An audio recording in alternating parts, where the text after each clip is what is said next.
All right, so let's take a closer look at the AP4TY14 kit. So what you get is the AP4TY14. This, yes, you can buy it at any online retailer, as is. What you get is the T-harness that plugs in behind the head unit. And then you get your AP4TY14 module. And then it also comes with a remote level control for your subwoofer output. And then instructions.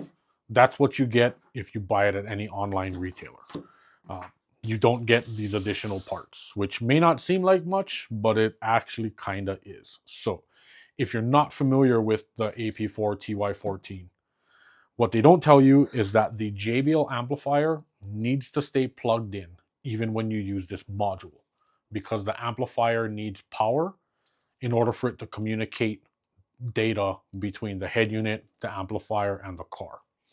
If it's disconnected, you will lose certain functions in your vehicle, which you're not going to want to lose. So we have a T-harness here. This will plug into the JBL factory harness. This guy here will plug back into the JBL amp.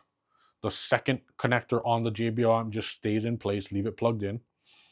That's going to allow us to keep the JBL amp powered up, keep the data communication going, and it's also going to give us access to the factory speaker wiring. So if you wanted to use the factory wiring that goes into the rear doors, the front doors, the dash to power your aftermarket speakers, if you want to use those wires, you're going to have to get it here at the JBL amp, which means either cutting all those wires and figuring out which wire does what, or you just have a T-harness that we provide.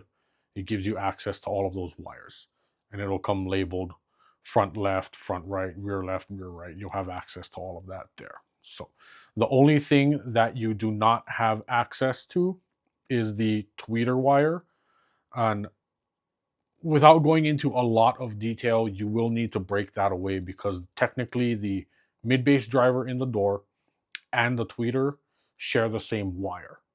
So if you send signal from here into that door, you're also going to be sending signal to the tweeter. So that would break away, or it really depends on what kind of system you're installing. So if you have questions about that, definitely reach out to us and we can help you with that. We can help you design your system so that you won't have to deal with any headaches or no surprises. We'll definitely got your back with that. So just let us know what you're going to install and we can get you set up the proper way. But you will get that T-harness. And then what you also get is RCA cables. We use Stinger cables, so we do use really good RCA cables with our kit.